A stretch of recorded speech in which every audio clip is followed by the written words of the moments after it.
ذرا سب کچھ حضرات اگر ادھر سامنے آ جائیں یا ذرا قریب آ جائیں اور تو یہ فاصلہ ختم ہو جائے گا. اللہم صلی علی محمد. میمنہ میں اسرا ایک جیسا رہے تو اچھا رہتا ہے.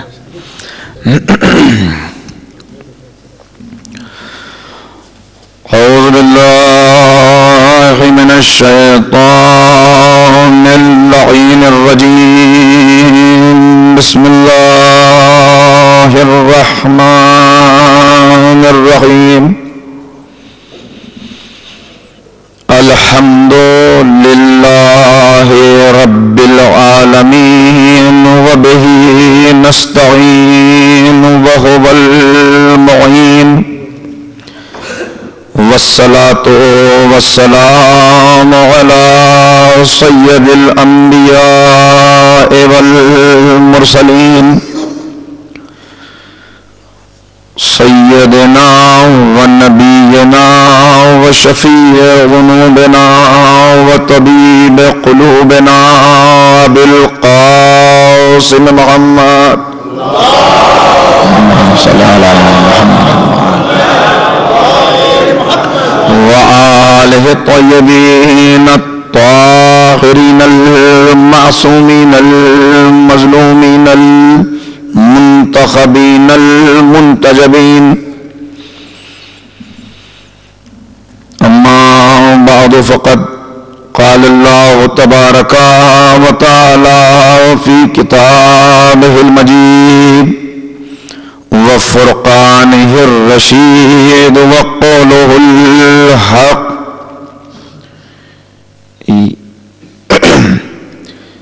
يا أيها الذين آمنوا بالله ورسوله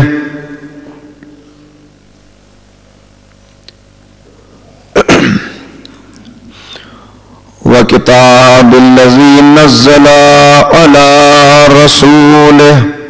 صلوات پڑھتے محمد علیہ.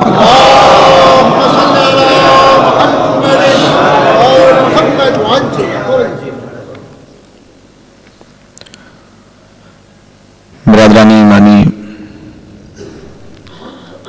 کربلا سے کربلا تک کا سفر جاری ہے اور جو گفتگو اب تک ہم نے کی اس کا مغز اور ماحصل یہ ہے کہ ہم کربلائی کرداروں کا مطالعہ کریں اور ان کربلائی کرداروں سے اپنے کردار کا موازنہ کر کے ایک تنقیدی جائزہ لیں، ایک تجزیہ کریں، ایک محاسبہ کریں اور تلاش کریں کہ کون کون سی وہ صفات اور وہ خوبیاں ہیں جو کربلائی کرداروں میں پائی جاتی ہیں. اس کے بعد غور کریں کہ اگر ان میں 100 صفات پائی جاتی ہیں اور ہم میں 80 صفات موجود ہیں تو باقی جو 20 صفات ہیں ان کو حاصل کرنے کے لیے، ان کو اپنے اندر پیدا کرنے کے لیے ہم کوشش کریں، جد و جہد کریں، جستجو کریں. یہ ایک رخ ہے گفتگو کا اور یہ ایک ہدف ہے. دوسری طرف جو کربلائی کرداروں کے مقابلے پر کردار ہیں انہیں بھی ہمیں دیکھنا ہوگا اور ان کی صفات پر بھی غور کرنا ہوگا تاکہ اگر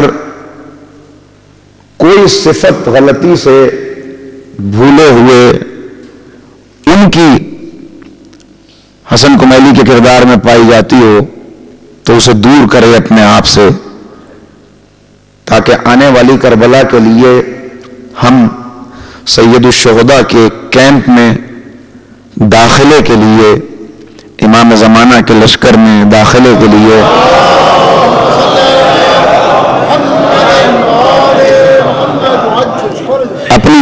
آرائش کر لیں، اپنے آپ کو آراستہ کر لیں۔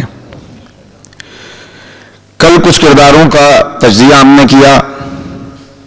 پہلی تقریر کے اندر کربلا تک گفتگو محدود تھی اور ہم نے ان کرداروں کو دیکھا تھا جو سید الشہداء کی آواز پر، امام کی دعوت پر، امام کے بلانے پر، امام کے قاصد کے حاضر ہو جانے پر خدمت امام میں پہنچ گئے، اور ایسے لوگوں کا بھی تاریخ کی روشنی میں مطالعہ کیا کہ جن تک امام بنفس نفیس پہنچے، امام خود تشریف لے گئے ان کے پاس، لیکن انہوں نے یہ کہہ کر کہ مولا آپ کی خدمت میں راہوار حاضر ہے، سواری لے جائیے، تلوار لے لیجئے، اگر کوئی اور تعاون درکار ہے تو اس کے لیے ہم حاضر ہیں، مگر اپنی جان کا نذرانہ ہم نہیں پیش کر سکتے۔ کسی کو خزانہ پیارا تھا، کسی کو دنیاوی عزت پیاری تھی، کسی کو اولاد کی محبت زنجیر پا تھی، اور امام کی آواز پر، امام کے بلانے پر بھی وہ حاضر نہیں ہو سکے۔ ایک بات تو طے ہے، اس بات کی آپ بھی گواہی دیں گے اور مسلسل ہمارے بزرگ بھی نوجوانوں کو اس طرف متوجہ کرتے ہیں کہ آج کی تاریخ میں اگر اس وقت آپ دیکھیں، آپ فرش عزا پر بیٹھے ہوئے ہیں، دوسری قوموں کے کتنے جوان ہیں جو اس وقت سیر و تفریح کر رہے ہیں، اللہ و لعب کے اندر مبتلا ہیں۔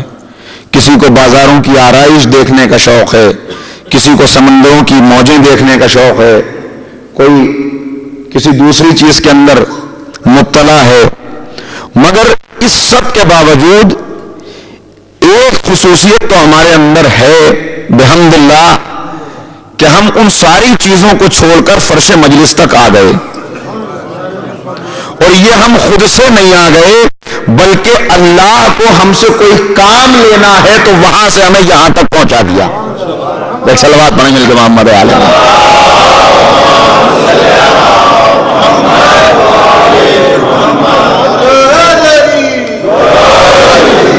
یہ ایک معصومہ کی نظر کرم ہے، آپ اس بات کو کم نہ سمجھیں کہ آپ ساری چیزوں کو چھوڑ کے فرش اعلیٰ پہ آ جاتے ہیں۔ یہاں پر یہ ایک مجلس ہو رہی ہے، یو اے ای کے اندر اس وقت یقیناً کئی مجالس ہو رہی ہیں، اور ہندوستان اور پاکستان میں تو ہر گلی کوچے کے اندر مجلس ہے، ایک ایک جگہ، ایک ایک بستی کے اندر 10-10 مجالس ایک ہی وقت پہ ہو رہی ہیں۔ پوری دنیا کے اندر کتنے لوگ ہیں جو ذکر حسین کر رہے ہیں۔ آج لوگ پلان کرتے ہیں کہ ہم اپنی چھٹیوں کو کیسے بتائیں گے، اس مرتبہ یوروپ کے دورے پہ جانا ہے، اس مرتبہ کسی ہل اسٹیشن پہ جانا ہے، مگر کتنے خوش قسمت ہیں وہ افراد کہ جو جان کا جوخم اٹھا کر ہر سال، یہ کتنی بڑی روحانی قوت ہے کہ ہر سال کبھی 4 ملین، کبھی 5 ملین، معلوم ہے ماؤں کو معلوم نہیں کہ ہم جن بچوں کو لے کے کربلا معلیٰ کی طرف جا رہے ہیں ممکن ہے بھی دھماکہ ہو جائے، چیتھڑے اڑ جائیں جسم کے، ممکن ہے بھی کہیں سے فائرنگ ہو اور زندگی سے ہاتھ دھونا پڑے، مگر اس سب کے باوجود دیوانہ وار لوگ ہیں جو بڑھے چلے جا رہے ہیں۔ یہ حسین کے خون کی کشش ہے جو اپنی طرف کھینچ رہی ہے، ورنہ وہاں جا کے کوئی دنیاوی فائدہ نہیں ہو رہا، الٹے آپ کو پیسے خرچ کرنا پڑ رہے ہیں جانے کے لیے۔ مگر یہ بھی خوش قسمتی ہے، کتنے لوگ، کتنے افراد کو آپ جانتے ہیں، کتنے لوگوں کو میں جانتا ہوں کہ اللہ نے انہیں بے شمار دولت دی ہے، مگر پوری زندگی گزر جاتی ہے، کبھی یہ خیال بھی نہیں آتا کہ ہمیں کربلا معلیٰ جانا چاہیے۔ لہذا یہ خصوصیت، یہاں پہ آنا یہ بھی خصوصیت، اس جگہ کو آپ کم نہ سمجھیں۔ روایات کی روشنی میں اگر میں آپ کی خدمت میں عرض کروں تو جہاں پہ ذکر علی ہوتا ہے، ذکر اہل بیت ہوتا ہے، مجلس حسین ہوتی ہے، وہاں پر ملائکہ آتے ہیں۔ یہ روایات، یہ کوئی افسانہ نہیں ہے، یہ حقیقی روایات ہیں، صحیح روایات ہیں۔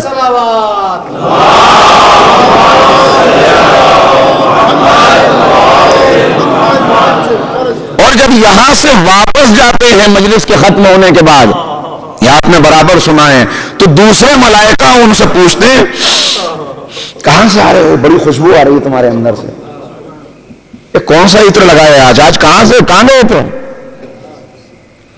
انہوں نے کہا ذکر علی ہو رہا تھا، ذکر اہل بیت ہو رہا تھا، فاطمہ کے لال کے مصائب بیان کیے جا رہے تھے۔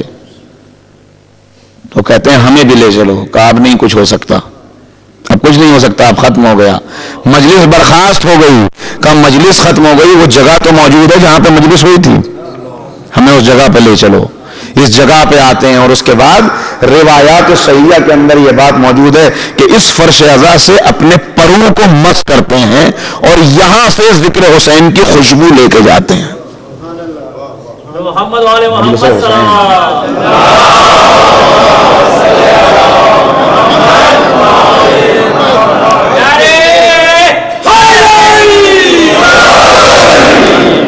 تو یہ وقت جو بہترین عبادت میں یہاں پہ گزرتا ہے، یہاں پہ ہم کچھ ایسی باتیں جو سن کے جائیں کہ جس پہ بعد میں جا کے غور و فکر کر لیں، سب اپنے اپنے مقام پر بیٹھیں اور یہ سوچ لیں تاریخ کے واقعات کو سن کر کہ ہمارے اندر ابھی کون کون سی باتیں باقی رہ گئی ہیں جو ہم اپنے اندر پیدا کر لیں۔ میں نے عرض کیا تھا ہم کربلا ہی کے اوپر کیوں غور کرتے ہیں؟ تاریخ اسلام میں اور بھی بہت سی جنگیں ہیں، لیکن میں آپ کی خدمت میں عرض کروں کہ تاریخ اسلام میں جنگیں تو موجود ہیں، صفین بھی ہے، نہروان بھی ہے، بدر بھی ہے، احد بھی ہے، یہ ساری جنگیں ہیں، لیکن کوئی جنگ ایسی نہیں ہے کہ جہاں 100% حق ایک طرف ہو، 100% باطل دوسری طرف ہو۔ نہیں، اس جملے پہ آپ کو توجہ کرنا ہوگی۔ میں کیا عرض کر رہا ہوں؟ دیکھیے مولا کائنات کے ساتھ حق تھا، اس لیے کہ رسول نے فرما دیا کہ جہاں جہاں علی مڑے گا حق علی کی پیروی کرے گا، لہذا علی کے ساتھ حق تھا، لیکن مولا کے ساتھ جو فوج تھی اگر اس کو دیکھیں سب 100% حق پہ نہیں تھے۔ پیغمبر کے ساتھ میدان جنگ میں جو سپاہی آئے، میں بڑا محتاط ہو کے یہ جملہ کہہ رہا ہوں کہ سب 100% حق پہ نہیں تھے، اور مقابلے کے اوپر جو فوجیں تھیں وہ بھی 100% باطل نہیں تھی۔ ان میں بھی کچھ کردار ایسے ضرور ہوں گے کہ جن کے اندر کچھ ادھر کچھ مسلمان ایسے ہوں گے جن کے اندر کافروں کی خصوصیات موجود ہوں گی، ادھر کچھ کافر ایسے ہوں گے جن کے اندر صاحبان ایمان کی کوئی نہ کوئی خصوصیت موجود ہوگی، مگر یہ واحد معرکہ ہے کہ جہاں کفر 100% ایک طرف آ گیا، ایمان 100% ایک طرف آ گیا۔ اسی لیے ہم کربلا کو معیار بنا کر، کربلا کو مثال بنا کر اس گفتگو کو کر رہے ہیں اور کربلا سے روشنی مانگ رہے ہیں کہ کربلا سے وہ کردار ہمیں مل جائیں۔ میں نے آپ کی خدمت میں کل عرض کیا کہ کربلائی کرداروں کے اوپر غور ہے، چاہے وہ کربلا سے پہلے ہی کیوں نہ گزر گئے۔ حضرت حجر ابن ابی کا کل ذکر ہوا، اگر حجر ابن ابی کربلا میں ہوتے تو کیا امام حسین کا ساتھ نہ دیتے؟ یہ کربلائی کردار ہے جناب حجر کا، اس لیے ہم نے اس کا ذکر کیا۔ جناب عمر ابن حمق کا ہم نے ذکر کیا کہ جنہوں نے آزمائش سے جو 100% کامیاب گزرے، ایسے کامیاب کہ دشمن کہہ رہا ہے کہ نیزے مارے جائیں گے، کا منظور ہے، مگر اس پہ علی ایسا رگو پے کے اندر اتر گیا ہے۔ عزیزو آج تو مسئلہ یہ ہے، یہ سارے کردار دیکھنے کے بعد جو مقابلے پہ دوسرے کردار ہیں، میں اس جملے کی تشریح تو آج نہیں کروں گا، مگر ایک جملہ کہتا ہوں، یہ دیکھ کر تاریخ اسلام پڑھنے کو دل نہیں چاہتا، اس لیے کہ میں یہ کہنے پہ مجبور ہوں شاید آج تک حیوانوں نے انسانوں کا اتنا خون نہیں پیا ہوگا جتنا خون اہل بیت کے چاہنے والوں کا انسان نما درندوں نے بہایا ہے۔ مرزا غالب کا شعر مجھے اس موقع پہ یاد آتا ہے۔ مرزا اسد اللہ خان غالب کہتے ہیں کہ پانی سے سب گزیدہ ڈرے جس طرح اسد، ڈرتا ہوں آئینے سے کہ آدم گزیدہ ہوں۔ کہ جس طرح اگر کسی کو کوئی پاگل کتا کاٹ لیتا ہے تو وہ پانی سے ڈرنے لگتا ہے، ہائیڈروفوبیا ہو جاتا ہے اس کو، اسی طرح ہمیں آدمیوں نے ایسا ڈسا ہے، ہمیں آدمیوں نے کہ اب آدمیوں سے ڈر لگتا ہے، آئینے کو دیکھ کے گھبراتا ہوں، آئینے میں اپنی تصویر نظر آئے گی نا، یہ حال ہے۔ وہ کردار گزر گئے، اب اس کے بعد بہت تیزی سے باتوں کو عرض کرنا ہے، اس لیے جلدی سے پہلے میں اس منزل پہ آ جاتا ہوں جو آپ کی خدمت میں بیان کرنی تھی۔ آج یہاں پہ تشریح نہیں کروں گا، گفتگو بعد میں ہوگی، اس وقت تو آپ صرف سنتے چلیے کہ یہ خطبہ جو میں اس وقت آپ کی خدمت میں بیان کر رہا ہوں، یہ سید الشہداء امام حسین علیہ الصلوۃ والسلام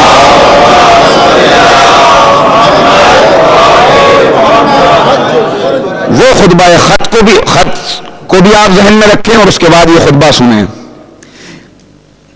مینا کے میدان میں دیا ہوا واقع کربلا سے 1 سال پہلے کا خطبہ، 1 سال پہلے کا خطبہ. اور خطبے کی کیفیت یہ ہے کہ مولا مینا کے میدان میں ہے، احرام پہنے ہوئے حاجی ہیں، اپنے خاص لوگوں کو اپنے قریب بلاتے ہیں.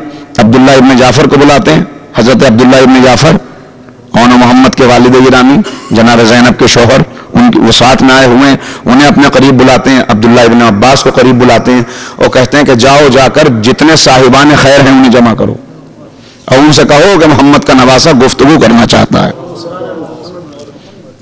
جا کر دعوت دیتے ہیں.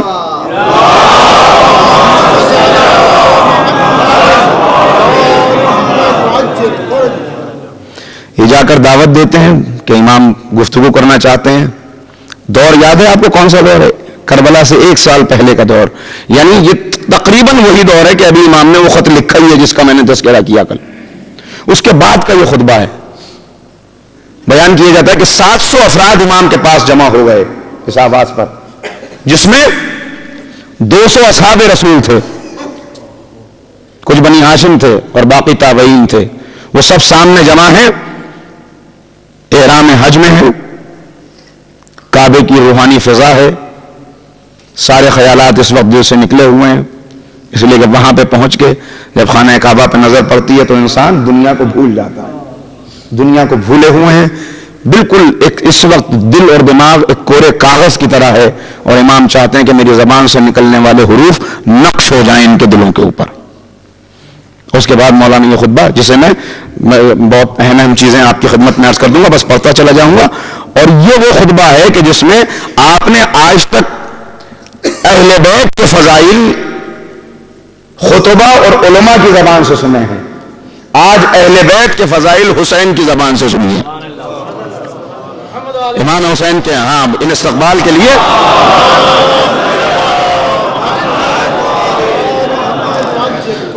بسم اللہ الرحمن الرحیم. بیان فرماتے ہیں کہ اس سرکش شخص نے ہمارے اور ہمارے شیعوں کے ساتھ جو کچھ بھی کیا آپ لوگوں نے اسے دیکھا. وہ کل کے خط میں بات آ چکی، کیا کچھ کیا آپ لوگوں نے اسے دیکھا اور اس کی گواہی دی. اب میں چاہتا ہوں کہ آپ لوگوں سے کچھ پوچھوں. امام سوال کر رہے ہیں، تم سے کچھ سوال کروں. روحانی فضا ہے، نبی کا نواسہ سامنے ہے. وہ آنکھیں ہیں جنہوں نے کبھی دوش کے اوپر دیکھا ہے، کبھی پشت کے اوپر دیکھا ہے، کبھی سجدے کو طول دیتے ہوئے دیکھا ہے، کبھی خطبے کو روکتے ہوئے دیکھا ہے، کبھی فضائل بیان کرتے ہوئے دیکھا ہے. سب جانے پہچانے لوگ ہیں. ان سے امام کہہ رہے ہیں کہ تمہیں معلوم ہے کہ ہمارے غیر نے کیا کیا ہمارے شیعوں کے ساتھ. اب تمہاری اجازت ہے، تم چاہتے ہو میں تم سے کچھ پوچھوں؟ کہا جنہ رسول اللہ. ارشاد فرمائیے. اب امام یہاں سے بیان فرماتے ہیں، کیا کہتے ہیں. اب میں چاہتا ہوں کہ آپ لوگوں سے کچھ پوچھوں. اگر میں سچ بولوں تو میری تصدیق کر دینا. اگر سچ بولوں تو تصدیق کر دینا، اور اگر میں جھوٹ کہوں تو میری تکذیب کر دینا. یعنی تم مجھے ٹوک سکتے ہو اگر میں غلط کہوں.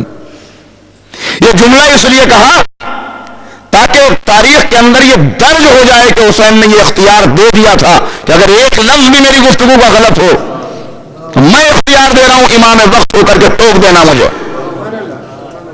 اور اس کے بعد امام نے بولنا شروع کیا. اب ذرا سا غور کریں. کہتے ہیں کہ آپ لوگ میری بات سنیں اور میرے قول کو پوشیدہ رکھیں. مقصد کیا ہے اس گفتگو کا؟ یہ بیان کر دیا یہاں پر. میں تم سے کیوں گفتگو کر رہا ہوں؟ جو کچھ میں بیان کر رہا ہوں ان کو اپنے سینوں میں محفوظ رکھنا، میری گفتگو کو بھول نہ جانا، یہ الفاظ فضا میں منتشر نہ ہو جائیں. ایسا نہ ہو کہ یہاں سے نکلے تو سب کچھ غائب. فرش اعضاء کے اوپر جیسے ہم بیٹھے ہوتے ہیں، جب بیٹھے ہوتے ہیں تو بہت ساری باتیں، ہاں یہ کروں گا ضرور، یہ کروں گا ضرور. اگر واقعی یہاں پہ طے کر لیا یہ کربلائی کرداروں کا ذکر ہے، میری گفتگو پر توجہ نہ دیجیے. لیکن اگر کوئی بات ایسی آ جائے کہ آپ کو یہ محسوس ہو ہمارے کردار کے اندر اس صفت کی ابھی کمی رہ گئی ہے تو مجھ سے نہیں، وقت کے امام سے یہ وعدہ کر کے اٹھیے کہ مولا آپ سے اس فرش اعضاء کے اوپر شہزادی کی موجودگی میں یہ وعدہ کر کے جا جا رہے ہیں کہ ہم یہ صفت اپنے اندر پیدا کر لیں گے. اگر یہ طے کر کے اٹھیں گے تو انشاءاللہ اللہ کی نصرت بھی ہوگی, معصومین کی عطا بھی ہوگی, اور وہ صفت ضرور پیدا ہو جائے گی. ایک صلوات پڑھیں مل کے محمد و آل محمد.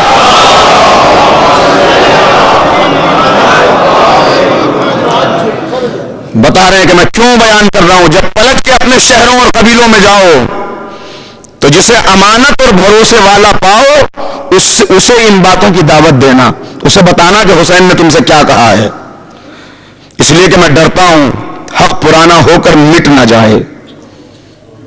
جو حالات ہیں ہمارے چاہنے والوں پر ایسی ایسی باتیں گزر گئی, یہ پیغام دے رہے ہیں ایک طرح سے تم لوگوں کے سب علم میں ہے مگر تم خاموش رہ گئے, ایسا نہ ہو کہ حق مٹ جائے. لہذا ان باتوں کو جا کے دوہرا بھی دینا, لوگوں کو بتا دینا.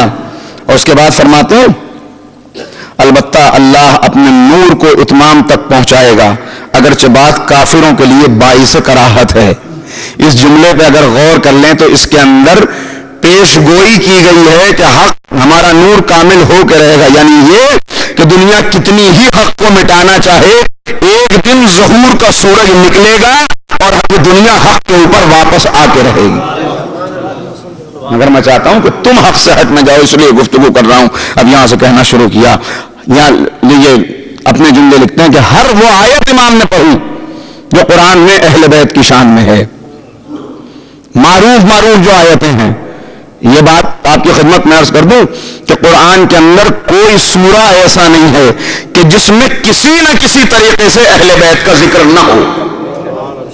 باقاعدہ علماء نے اس کے اوپر بحث کی ہے کہ سورہ کے اندر کون سی آیت. علماء اہل سنت نے 300 سے زیادہ آیات نکالی ہیں کہ ان کا تعلق صرف اور صرف اہل بیت سے ہے. اہل بیت فی القرآن کے نام سے ہمارے یہاں سے بھی شائع ہوئی. اس کے علاوہ ارجع المطالب اگر آپ دیکھیں تو ارجع المطالب کے اندر ان ساری چیزوں کو جمع کیا گیا ہے.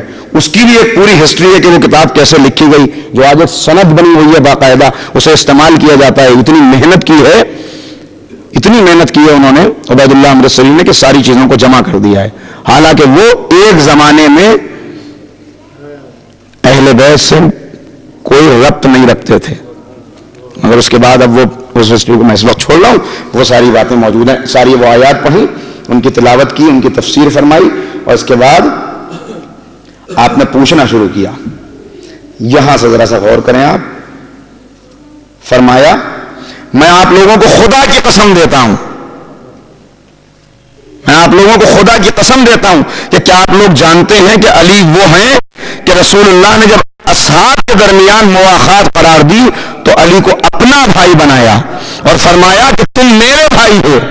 یعنی جب ابوذر کو سلمان کا بھائی بنایا, جب ہم مزاجوں کو ایک دوسرے کا بھائی بنایا, تو اب یہاں پہ روایات موجود ہے سب کو بھائی بنا چکے, علی باقی رہ گئے. دیکھا کہ علی کا چہرہ جھکا ہوا ہے. ایک مرتبہ کا بھائی پریشان کیوں ہو, اللہ کے رسول سب کو بھائی بنا دیا, مجھے کسی کا بھائی نہیں بنایا. تو ایک مرتبہ پیغمبر نے آواز دے کے کہا یا علی انت اخی فی الدنیا والآخرہ, اے علی تم دنیا میں بھی میرے بھائی ہو, آخرت میں بھی میرے بھائی ہو. صلوات پڑھ دو محمد و آل محمد.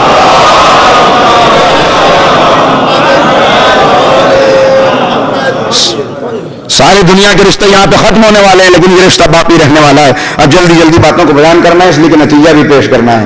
اپنا بھائی بنایا, سب کو اپنا بھائی بنایا, مگر فرمایا کہ تم میرے بھائی ہو اور میں تمہارا بھائی ہوں, دنیا میں بھی اور آخرت میں بھی. سب نے جواب دیا کہ خدا کی قسم ہاں آپ صحیح فرما رہے ہیں. میں نے جواب دیا, تصدیق کی, مولا کہہ چکے ہیں نا. اس کے بعد پھر فرمایا کہ میں آپ لوگوں کو قسم دیتا ہوں کہ کیا آپ جانتے ہیں کہ رسول اللہ نے اپنی مسجد اور اپنے گھروں کے لیے زمین خریدی تھی, پھر آپ نے مسجد کی تعمیر کی اور اس کے بعد 10 گھر بنائے, جن میں سے 9 اپنے لیے رکھ لیے, ایک میرے والد محترم کو دے دیا. پھر رسول اکرم نے ہر اس دروازے کو بند کر دیا جو مسجد میں کھلتا تھا اور میرے والد کے دروازے کو چھوڑ دیا. زمین خریدی, 10 گھر بنائے, 9 اپنے لیے رکھے, ایک میرے والد کو دیا, سب کے دروازے بند کرا دیے. ایک دروازہ بس ہمارا دروازہ تھا جو کھلا رہا. میں قسم دے کے پوچھتا ہوں بتاؤ کیا یہ بات صحیح ہے؟ اور اس کے بعد آگے بڑھ کے کہتے ہیں, آگے بیان کرتے ہیں اس کے بعد کہ جب لوگوں نے اس پر اعتراض کیا تو آپ نے جواب دیا میں نے تم لوگوں کے دروازے بند کروائے ہیں اور نہ علی کا دروازہ کھلوایا ہے، بلکہ اللہ نے مجھے حکم دیا ہے. یعنی اللہ یہ چاہتا ہے سب کے دروازے بند رہیں، علی کا دروازہ کھلا رہے، اس لیے کہ علی ہی تو ہیں جو سب کے لیے جنت کا دروازہ کھلانے والے ہیں. صلوات پڑھ محمد و آل محمد.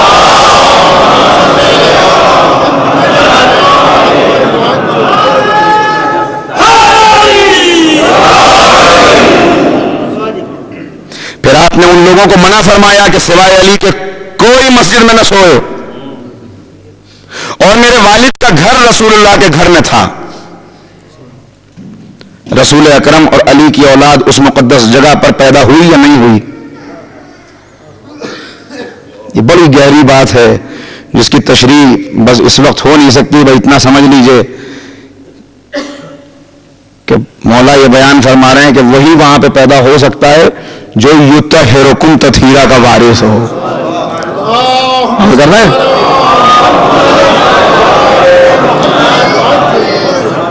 یا یوں کہہ دوں کہ اللہ نے جسے یہ شرف دیا کہ وہ کعبے میں پیدا ہوا، بس اسی کی اولاد کو یہ حق ہے کہ مسجد کے ان حجروں کے اندر پیدا ہو سکے کہ جو رسول نے خود بنا کر اپنے بھائی کے حوالے کر دیا.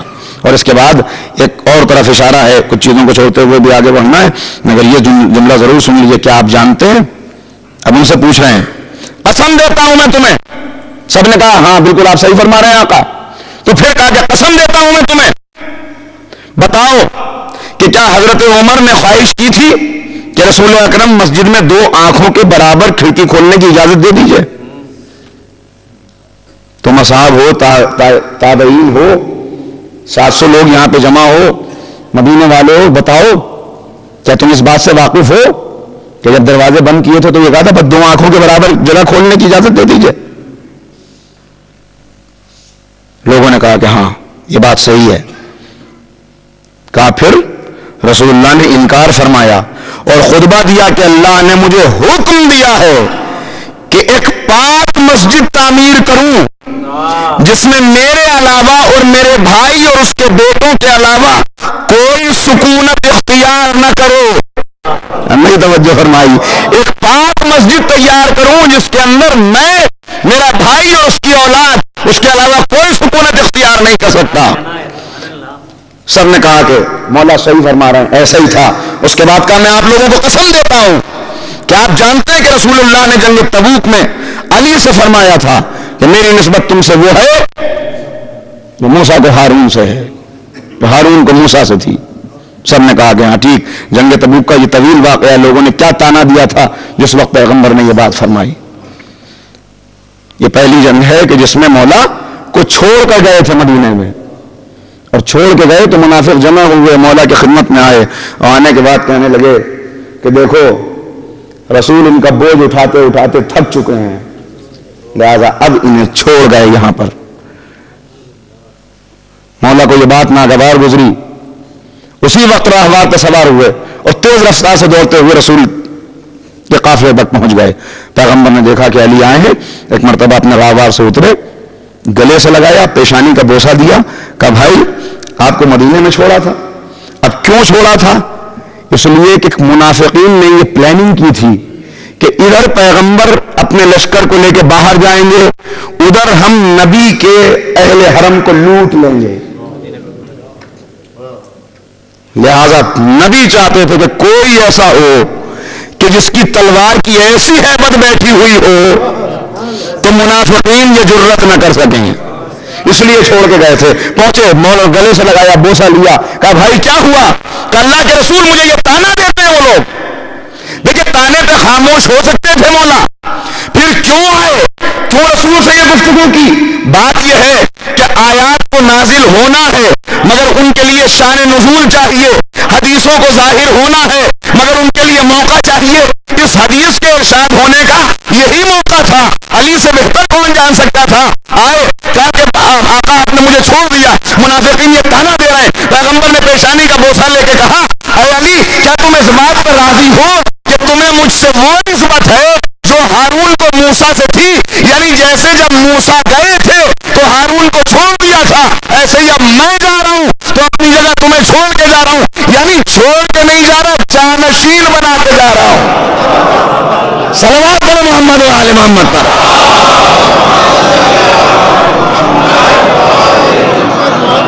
رکنے کا ارادہ تو نہیں تھا، لیکن ایسا لگتا ہے بچوں تک بات تشنا نہ رہ جائے، اس لیے تھوڑا تھوڑا مجھے بیان کرنا پڑا، بس ختم ہو گئی گفتگو۔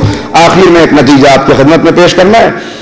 جواب دیا کہ ہاں خدا کی قسم۔ پھر فرمایا میں آپ لوگوں کو قسم دیتا ہوں کہ کیا آپ جانتے ہیں کہ جب رسول اللہ نے نجران کے عیسائیوں کو مباہلے کی دعوت دی تھی تو اپنے ساتھ سوائے علی، ان کی زوجہ اور ان کے 2 بیٹوں کے علاوہ کسی اور کو نہیں لے گئے تھے؟ سب نے جواب دیا خدا کی قسم ہاں۔ پھر فرمایا میں آپ لوگوں کو قسم دیتا ہوں کہ کیا آپ جانتے ہیں کہ خیبر کے دن رسول اللہ نے انہیں علم دیا اور پھر ارشاد فرمایا کہ میں اسے اس علم کو اس شخص کے ہاتھ میں دے رہا ہوں کہ خدا اور رسول اس سے محبت کرتے ہیں، وہ خدا اور رسول سے محبت کرتا ہے، وہ بڑھ بڑھ کر حملہ کرنے والا ہے، وہ فرار نہیں ہے، بس اللہ نے اس کے ہاتھ سے خیبر کو فتح کروا دیا۔ سب نے جواب دیا کہ خدا کی قسم ہاں۔ پھر فرمایا کیا آپ جانتے ہیں کہ رسول اللہ نے سورہ برات دے کر انہیں بھیجا تھا اور فرمایا تھا کہ اس کی تبلیغ کوئی نہیں کرے گا سوائے میرے یا اس مرد کے جو مجھ سے ہے؟ سب نے جواب دیا کہ خدا کی قسم ہاں۔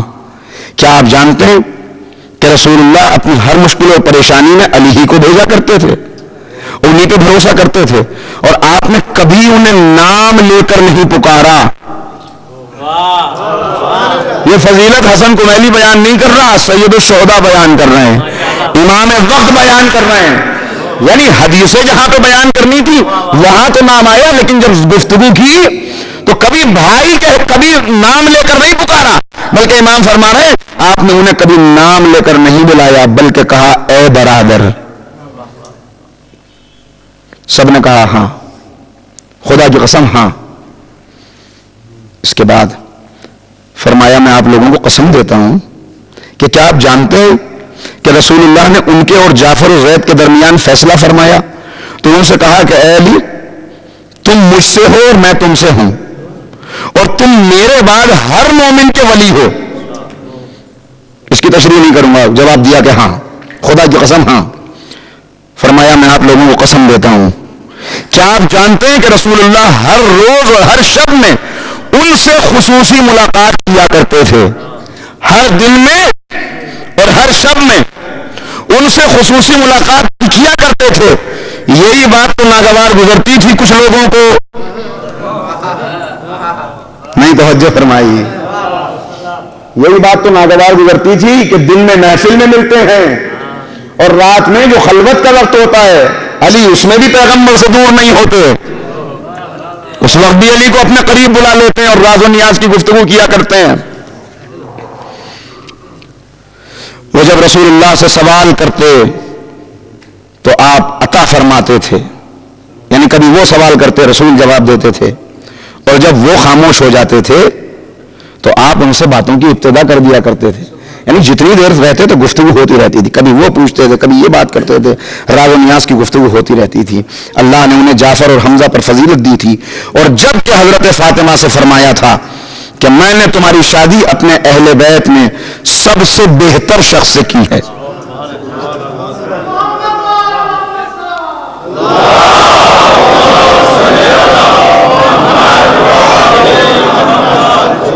یہاں امام اپنے والد کی فضیلت بیان کرنے کے ساتھ اپنی دوہری فضیلت بیان کر رہے ہیں کہ نہ میری ماں جیسی کوئی بیوی ہے نہ میرے بابا جیسا کوئی بابا ہے۔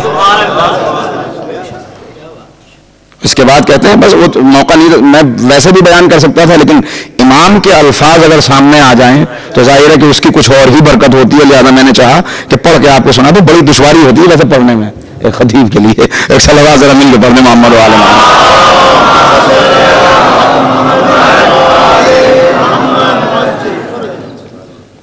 اور اس کے بعد امام نے فرمایا میں آپ لوگوں کو قسم دیتا ہوں کہ آپ جانتے ہیں کہ رسول اللہ نے فرمایا کہ میں اولاد آدم کا سردار ہوں، میرے بھائی علی عرب کے سردار ہیں، اور میری بیٹی فاطمہ اہل جنت کی عورتوں کی سردار ہیں، اور حسن و حسین جنت کے جوانوں کے سردار ہیں۔ سب نے کہا ہاں ہاں بخدا ہاں، ہم جانتے ہیں، اس بات سے واقف ہیں۔ اس کے بعد کیا فرمایا؟ بس ختم ہو رہی ہے یہ آخری فتنے ہیں کہ میں آپ لوگوں کو قسم دیتا ہوں کہ آپ جانتے کہ رسول اللہ نے علی کو اپنے غسل کا حکم دیا تھا اور یہ فرما دیا تھا کہ میرے غسل میں جبرائیل تمہاری مدد کریں گے. سب نے جواب دیا ہاں ہاں ہم اس بات سے واقف ہیں، جانتے ہیں. پھر فرماتے ہیں کہ اپنے آخری خطبے میں رسول نے ارشاد فرمایا تھا میں تم میں 2 گراں قدر چیزیں چھوڑے جا رہا ہوں، ایک قرآن اور دوسرے میرے اہل بیت. بتاؤ میں تمہیں قسم دیتا ہوں کیا فرمایا تھا؟ سب نے کہا بخدا فرزند رسول فرمایا تھا، ہم تصدیق کرتے ہیں. پھر قسم دی آپ نے انہیں اور پوچھا، ایک مرتبہ صلوات پڑھیں مل کے محمد والے محمد پر.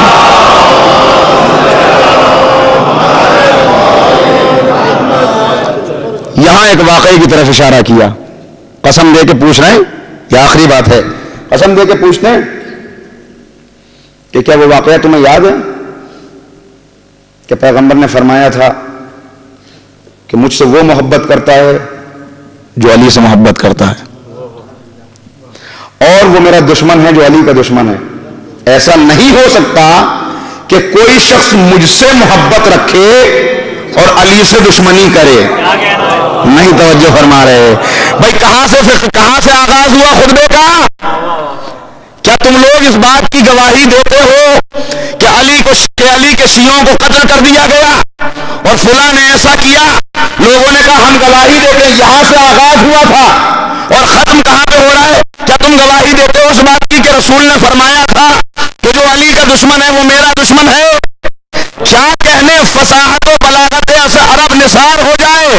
مولا نے آغاز سے انجام تک لا کے یہ بتا دیا کہ وہ اصل میں علی کا دشمن نہیں ہے، علی کے شیعوں کا دشمن نہیں ہے، بلکہ اس کی دشمنی محمد کی رسالت سے ہے کہ جس کے انتقام لیا جا رہا. صلوات علی محمد و آل محمد.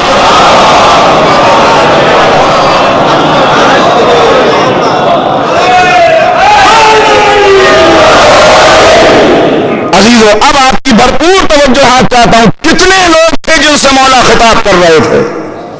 700 افراد جس میں 200 اصحاب تھے، باقی تابعین تھے اور کچھ لوگ جو مولا کے ساتھ آئے تھے بنی ہاشم میں سے.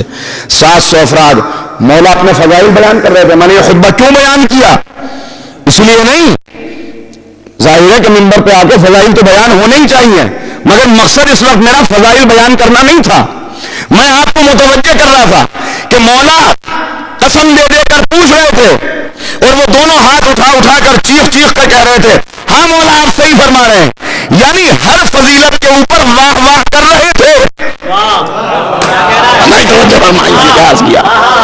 700 افراد تھے. جب مولا فضائل بیان کر رہے تھے، فضیلت سنتے تھے، کہتے تھے سبحان اللہ، واہ واہ، کیا کہنا، بالکل صحیح، ہم قسم کھاتے ہیں، ہم تصدیق کرتے ہیں. کتنے تھے؟ 700. کربلا میں کتنے پہنچے؟ نہیں غور کر رہے میں کیا کربلا میں کتنے پہنچے؟ مولا قسم دے دے کر پوچھ رہے ہیں، یہ قسم کھا کے تصدیق کر رہے ہیں. کربلا میں کتنے پہنچے؟ باقی کہاں گئے سر؟ یہ ہے اہم بات جس کی طرف آپ کو متوجہ کرنا ہے، اس لیے کہ یہ کربلا سے 1 سال پہلے کا واقعہ ہے اور یہاں خطاب کرنے والا امام خود موجود ہے. افراد وہ ہیں جنہوں نے نبی کی دوش پر دیکھا ہے، افراد وہ ہیں جنہوں نے پشت کے اوپر سجدے میں سوار دیکھا ہے، افراد وہ ہیں جنہوں نے پیغمبر کو خطبہ روکتے ہوئے دیکھا ہے، جنہوں نے اپنی آنکھوں سے دیکھا ہے. ان سے امام وقت خود خطاب کر رہے ہیں اور وہ تصدیق کر رہے ہیں. مگر امام بلاتا ہے تو امام کے بلانے پر صرف 72 پہنچتے ہیں. عزیزو غور کیجئے گا، آج کے لوگوں نے تو وقت کے امام کو دیکھا بھی نہیں ہے. غیبت درمیان میں ہے 1200 برس کی، تو 1200 برس کی غیبت میں زیادہ تیاری ہونی چاہیے یا کم تیاری ہونی چاہیے؟ اس لیے کہ واہ واہ کرنے والے تو بہت مل جاتے ہیں. نہیں توجہ فرما رہے ہیں. میں کیا عرض کر رہا ہوں، کاش یہ بات میں پہنچا سکوں میرے الفاظ میں، میری زبان میں وہ تاثیر مولا عطا کر دے کہ یہ بات ہر ایک جوان کے صحیفہ دل کا نقش ہو جائے کہ سب واہ واہ کر رہے تھے، مولا کے فضائل کی تصدیق کر رہے تھے، لیکن جب بات آئی قربانی دینے کی، جب قربانی دینے کی بات آئی، مال اسلام نے بانٹا تو ہزاروں آئے، خون اسلام نے مانگا تو 72 نکلے۔ سر بات پڑھیں محمد و آل محمد۔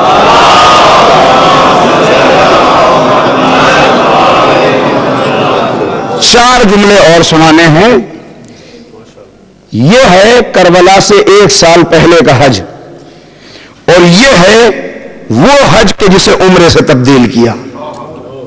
وہاں وہ خطاب ہے، یہاں بالکل مختصر سا خطاب ہے، اس لیے کہ اصل میں کربلا کی تمہید امام حسن کے دور سے بنتی چلی آ رہی تھی۔ حسین نے کربلا کے لیے دعوت 1 سال پہلے دے دی، سال بھر سوچ لو۔ کاش میرے اس جملے کو کوئی سمجھ لے اور بات پہنچ جائے، میں پہنچا سکوں۔ ظاہر ہے کہ صاحبان علم موجود ہے، کسی جملے کو اگر غلط میرے منہ سے غلط نکل جائے تو آپ یہ نہ سمجھیے گا کہ میں کسی اپنے نوجوان یا چھوٹے بھائی کی فہم و فکر کے اوپر بھروسہ نہیں کر رہا ہوں، لیکن زبان میں بھی تو تاثیر ہونی چاہیے، وہ کہاں سے لائے آدمی ہے؟ کاش کہ یہ بات پہنچ سکے، میں اسے پہنچا سکوں کہ حسین نے 1 سال کا وقت دیا، تصدیق کرا کر، خطبہ دے کر، گواہی لے کر، مگر اسے کہتے ہیں کردار کا بدلنا۔ جنہیں نہیں بدلنا ہوتا وہ سال بھر میں نہیں بدلتے، جسے بدلنا ہوتا ہے وہ 1 رات میں بدل جاتا ہے۔ جو فرمائے صلوات پڑھیں محمد و آل محمد۔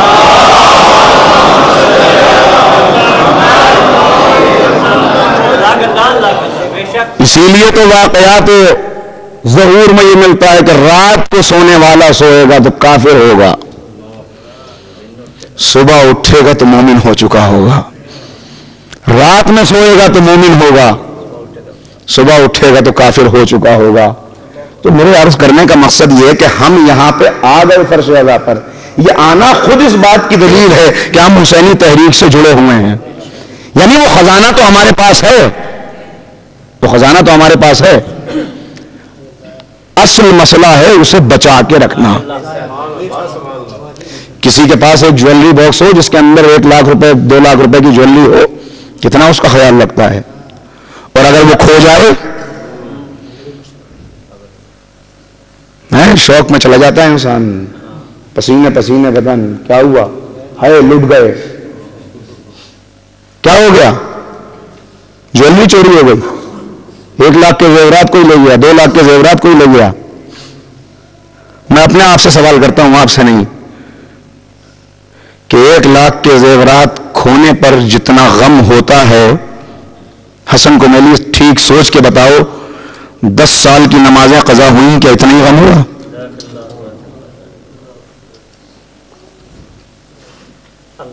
غور کرنے کا مقام، ہم اپنے اپنے مقام پہ سوچیں۔ یہ آخری گفتگو ہے کہ جس میں امام نے صرف یہ طویل خطبہ وہاں پہ دے دیا، یہاں پہ کوئی طویل خطبہ نہیں دیا، 4 جملے ہیں صرف، 3 جملوں کا ایک خط لکھا ہے اور 4 جملوں کا ایک خطبہ دیا ہے۔ خط کیا لکھا؟ اب جا رہے ہیں نا، نکل رہے ہیں مدینے مکے سے کربلا کی طرف، خط کیا لکھا ہے؟ خط یہ لکھا، یہ خط لکھا ہے بنی ہاشم کو، کیا لکھا؟ حسین ابن علی کی طرف سے بنی ہاشم کے نام، اما بعض نے جناب محمد حنفیہ کے نام لکھا ہے اور بعض نے دیگر بنی ہاشم محمد حنفیہ، جب سب کو شامل کیا ہے۔ صرف ایک جملہ، جو شخص تم میں مجھ سے آ ملے گا وہ شہید ہوگا، پہلا جملہ، جو شخص، کوئی تمہید نہیں، کوئی طویل گفتگو نہیں، کوئی یہ نہیں بتایا کہ میں کون ہوں، سب جانتے ہیں، جو شخص تم میں مجھ سے آ ملے گا وہ شہید ہوگا اور اسے فتح و کامیابی نصیب ہوگی۔ لوگ سمجھتے ہیں حسین 10 محرم 61 ہجری کو فاتح ہوئے، حسین تو اسی وقت فاتح کربلا ہو گئے تھے جب ولید کی آنکھوں میں آنکھیں ڈال کے کہا تھا کہ مجھ جیسا اس جیسے کی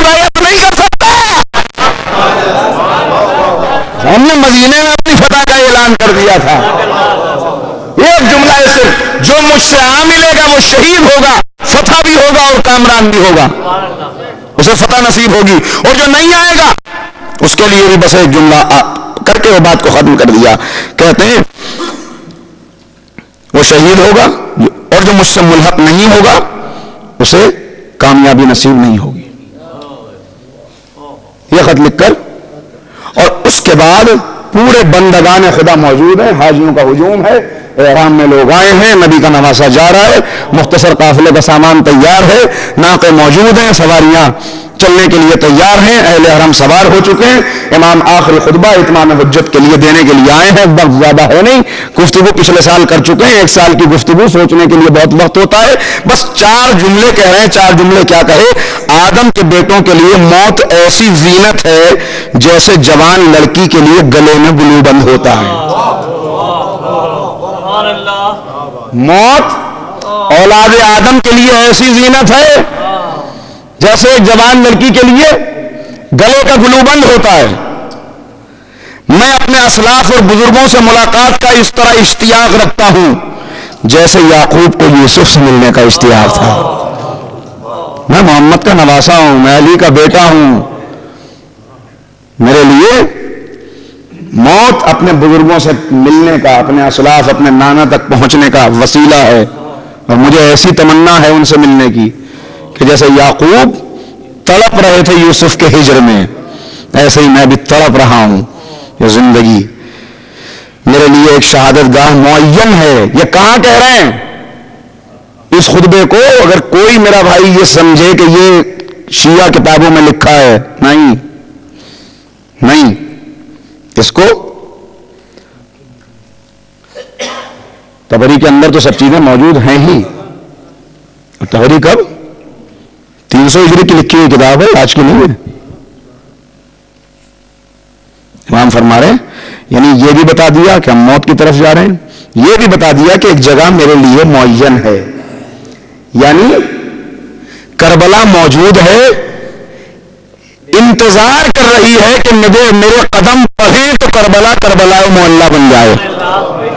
یہ اعلان کیا یہاں پر. وقت نہیں رہا, باتیں چھوڑنی پڑ رہی ہیں, بس اتنا سمجھ لیجیے. گویا میں دیکھ رہا ہوں, سارا پورا اعلان کر رہے ہیں سب کہ ہم جہاں جا رہے ہیں. یہ مت سمجھنا کہ حسین بے خبر ہیں. موت کیسی ہے یہ بتا دیا, مجھے اشتیاق کتنا ہے موت کا یہ بتا دیا, میرے لیے ایک قتل گاہ معین ہے روز ازل سے یہ بتا دیا. اور اس کے بعد گویا کہ میں یہ دیکھ رہا ہوں کہ بھیڑیے کربلا میں میرے جوڑ بند الگ کر رہے ہیں اور اپنے خالی شکموں کو بھر رہے ہیں. اس دن سے گریز ممکن نہیں ہے جسے قلم تقدیر لکھ چکا ہے. جو بھی اللہ کی رضا ہے وہی ہم آل محمد کی رضا ہے. ہم راضی برضا ہیں, سب کچھ معلوم ہے, مگر اس کے بعد جا رہے ہیں اس لیے کہ ہماری رضا اس کی رضا سے مختلف نہیں ہے. ہم اس کے امتحان پر صبر کرتے ہیں, اسے کہتے ہیں صبر کرنا. میں نے عرض کیا تھا نا کہ صبر حسین کے ساتھ ہے, یہیں سے اعلان کر کے جا رہے ہیں کہ اللہ ہمارے ساتھ اس لیے ہے کہ صبر ہم صبر کرنے والے ہیں, اور وہی صابرین کی جزا دینے والا ہے. یہاں پہ بتا دیا وہ جو رسول کے رشتہ دار ہیں وہ ان سے ہرگز جدا نہیں ہوں گے, اور جنت میں ان کی خدمت میں ہوں گے, اور رسول کی آنکھیں ان کی رویت سے خنک ہوں گی, اور اللہ کا وعدہ پورا ہو کر رہے گا.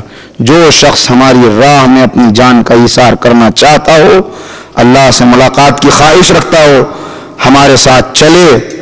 میں صبح کو انشاءاللہ سفر اختیار کروں گا.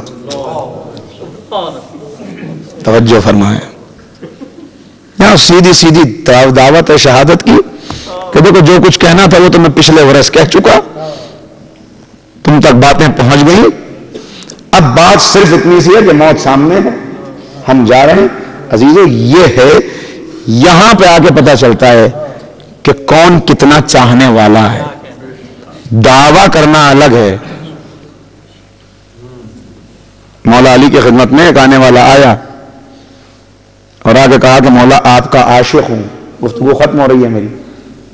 مولا آپ کا عاشق ہوں. امام نے سر اٹھایا کہ عاشق ہے یا دعوے دار؟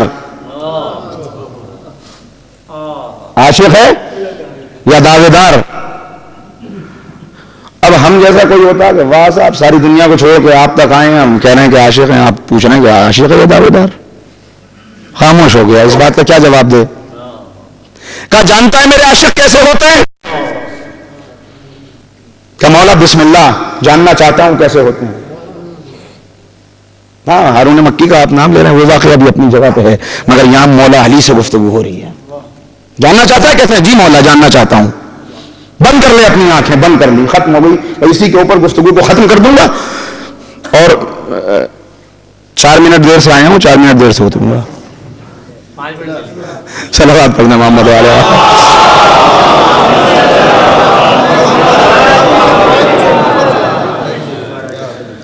کہ مولا جاننا چاہتا ہوں، آنکھیں بند کر۔ جی مولا، کھول لے آنکھیں۔ مولا کہاں گئے؟ ہم تو کوفے میں تھے، یہ کہاں آ گئے؟ کہ یہ کوفے سے بہت دور ایک جگہ ہے، کہ وہ سامنے جو قصاب کی دکان ہے اس پہ جا، اور وہاں سے جا کے کچھ گوشت خرید۔ اس واقعے کو اس واقعے سے ملا لیجیے گا جو پچھلے سال میں نے سنایا تھا کہ امام کی خدمت میں ہلا کا ایک شخص جو بہت رویا کرتا تھا، صرف اشارہ کر رہا ہوں، واقعہ بہت تفصیلی تھا، آدھا گھنٹہ چاہیے اس کے لیے، اور کہا کرتا تھا کہ مولا اتنے آپ کے چاہنے والے موجود ہیں، آپ کیوں ظہور نہیں کرتے؟ تو امام کی زیارت ہوئی اور امام نے کہا کتنے چاہنے والے ہیں؟ کہا مولا ہر گھر کے اندر آپ کے جد کا فرش اعزاز بچھا ہوا ہے، شب و روز لوگ گریہ کر رہے ہیں، بلا رہے ہیں رو رو کر آپ کو، اتنے چاہنے والے ہیں؟ کہ تیری نظر میں اتنے، میری نظر میں 2 ہیں، ایک تو ہے، ایک وہ قصاب ہے جو فلاں جگہ پہ رہتا ہے۔ یا مولا علی فرما رہے ہیں کہ جا سامنے چلا جا، گوشت خرید لے۔ گیا سامنے، اس نے سر سے پیر تک دیکھا، آپ یہاں کے تو نہیں لگتے، کہیں باہر سے آئے ہیں؟ ہاں بھائی کوفے سے آئے۔ کوفہ؟ کھڑا ہو گیا اپنی جگہ سے، جلدی آپ کوفے کے رہنے والے ہیں؟ کوفے کے رہنے والے ہیں؟ پھر تو میرے مولا علی کو ضرور دیکھا ہوگا، ان کی زیارت ضرور کی ہوگی۔ گوشت کا کیا کرو گے؟ کہا بھائی مسافر ہوں، فاقہ تھوڑی کروں گا۔ کہا میرے رہتے ہوئے میرے مولا کے کوفے سے کوئی آئے اور وہ کھانا پکائے یہاں پر خود، دکان بند کی کہ چلیے میرے گھر۔ کہا بھائی میں اکیلا نہیں ہوں، میرے ساتھ ایک صاحب اور بھی ہیں۔ کہا وہ بھی چاہنے والے ہوں گے، کوفے کے ہی ہیں نا، بلا لیجیے ان کو بھی۔ دونوں کو لے کر اپنے گھر پہ آ گیا۔ آنے کے بعد بڑا گھر ہے، باہر مہمان خانہ ہے، مہمان خانے میں انہیں رکایا، اندر گیا، جا کے زوجہ سے کہا کہ آج ہماری قسمت جاگ گئی، میرے مولا کے شہر سے 2 مسافر آئے ہیں، میرے مولا کے شہر سے 2 مسافر آئے ہیں، ہمیں مہمان نوازی کا شرف حاصل ہو گیا، ابھی کچھ کام باقی ہے، میں کر کے واپس آتا ہوں، تو بہترین لذیذ غذا ان کے لیے بنا۔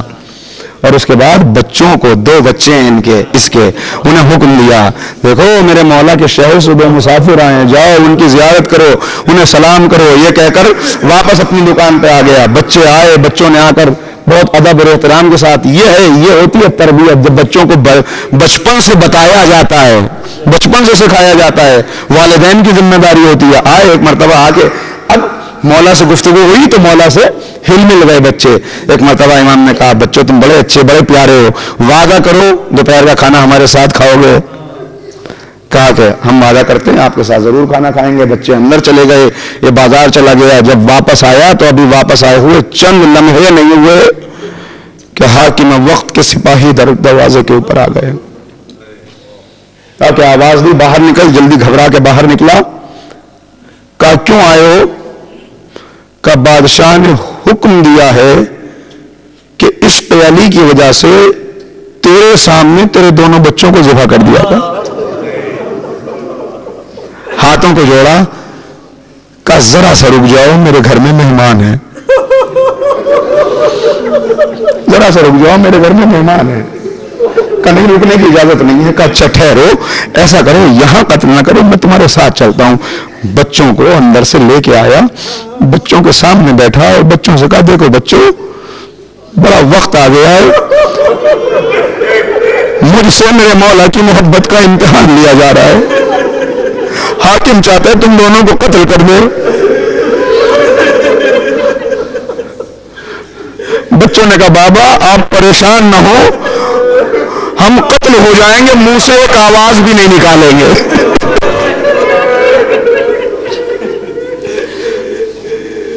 بابا منہ سے ایک آواز بھی نہیں نکلے گی۔ باپ کے سامنے بچوں کو ذبح کر دیا گیا۔ ذرا حوصلہ دیکھیے، قربانی کسے کہتے ہیں۔ دونوں بچوں کے لاشیں لیے گھر میں آیا، مرد مرد ہوتا ہے، عورت عورت ہوتی ہے۔ مومنہ نے دیکھا، خبردار باہر مہمانوں کو رونے کی آواز نہ چلی جائے، اگر انہیں پتہ چل گیا اتنا بڑا حادثہ ہو گیا تو کھانا نہیں کھائیں گے۔ مومنہ نے سنا، اپنے منہ کے اندر کپڑا کہا ہاں تم صحیح کہتے ہو، میرے مولا کے شہر کے مہمان ہیں۔ ایک مرتبہ لاشوں کو اندر لا کے چھپا دیا، ضبط کیسے ضبط کیا ہوگا مجھے نہیں معلوم، مگر ہم اپنے مقام پر ذرا سوچیں عزیزو، کیا یہ آسان قربانی؟ کتنی بڑی قربانی ہے یہ۔ آیا دسترخوان بچھایا، ہاتھوں کو جوڑا، شاید اسی لیے علی آئے تھے، علی اسی لیے آئے تھے شاید۔ دسترخوان بچھا، کہا بسم اللہ کھانا کھائیے۔ ایک مرتبہ امام نے سر اٹھایا، کہا تیرے بچوں نے ہم سے وعدہ کیا تھا کہ وہ ہمارے ساتھ دسترخوان پہ بیٹھیں گے، کہا کہ وہ بچے تھک کے سو گئے ہیں، میں آپ کے ساتھ بیٹھا جاتا ہوں، آپ کھانا کھا لیجئے۔ کہا نہیں یہ ممکن نہیں ہے، یہ بہانے کرتا رہا، ہیلے کرتا رہا، امام اصرار کرتے رہے، آخر جب بہت زیادہ اصرار کیا تو ایک مرتبہ جیسے بانگ ٹوٹ جاتا ہے، چیخ چیخ کے رونے لگا، کہ وہ بچے اب تمہارے ساتھ کھانا نہ کھا سکیں گے، اس لیے کہ علی کی محبت میں انہیں قتل کر دیا گیا۔ کہا اچھا ان بچوں کے لاشوں کو لے آ۔ ایک مرتبہ امام نے مصلی بچھایا، 2 رکعت نماز پڑھی، گردنوں کو جسم سے ملایا، دست شفائی پھیرا، بچے زندہ ہو گئے۔ میں ہاتھوں کو جوڑ کے کہوں گا اے آقا، ارے باپ کے سامنے بچے شہید ہوئے تھے، آپ آ گئے کہ میری محبت میں قربانی دی ہے تو یہ قربانی چلی نہ جائے۔ اللہ اللہ، اے مولا یہاں تو بچوں کو زندہ کر دیا، اس مومن کے دل اور مومنہ کی تسلی کی بات کر دی، مگر مولا ذرا کربلا میں زینب کے پاس آ جائیے کہ جس نے یہ وعدہ کیا ہے میں اپنے بھائی کو روؤں گی مگر بچوں کا ماتم۔ اللہ اللہ، اللہ دارو بس ختم ہو گئی گفتگو، آخری 2 فقرے ہیں۔ لکھا ہوا ہے کہ جب شام میں مجلس ہوئی اور اس مجلس کے اندر تبرکات آنے شروع ہوئے تو شام کی ساری عورتیں بیٹھی تھی، جب بھی کوئی افطار آتا تھا تو کہتی تھی ہائے اس شہزادے کی ماں کون ہوگی؟ علی اصغر کا سر آیا، بیویاں تڑپ گئی، کاش اس کی ماں مر چکی ہو۔ رباب آگے بڑھی، ارے ان کی ماں میں موجود ہوں، مگر 2 ایسے سر تھے جن کا کوئی لینے والا نہ تھا۔ عورتوں نے کہا ارے ان بچوں کی ماں ماری گئی۔ ام کلثوم آگے بڑھی، یہ زینب کے لاڈلے آن محمد ہیں، مگر زینب نے وعدہ کیا ہے فاطمہ کے لال کا ماتم کروں گی، اپنے بچوں کا ماتم نہیں۔